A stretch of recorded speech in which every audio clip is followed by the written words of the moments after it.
Today I welcome Billy Bob Joe to the show. Thanks, Alfred, for having me here today. We are here today to learn more about Asian carp. Billy Bob Joe here is a scientist who studies the Asian carp and how they move, reproduce, and affect us in our river ecosystems. Asian carp is several different species of carp, such as the black silver grass and bighead carp, but the main carp are the bighead and the silver carp. Today in some rivers, Asian carp can make up to 90% of the river's biomass.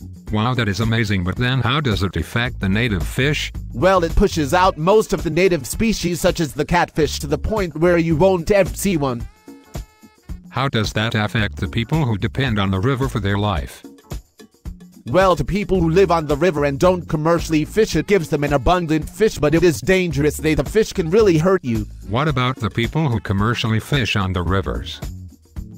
They are taking a big hit from it. The fish are a bony fish. In other countries they love Asian carp and they actually overfish them in other countries, but in the US we don't eat many bony fish, so the Asian carp is not worth much in the market, and for people can only catch Asian carp. This is bad because they are not making any money. I have heard about the Asian carp getting close to reaching the Great Lakes. Is that true? Yes, it is true. They are actually building an electrical barrier to keep the Asian carp out, and there also has only been one Asian carp found in the Great Lakes so far, but I think the coolest thing is that they're making a sonar gun that would drive the fish away. That is really interesting. Is the federal government doing anything to help?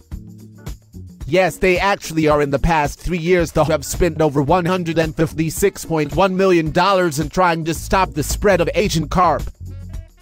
What happened if the Asian carp actually got into the Great Lakes?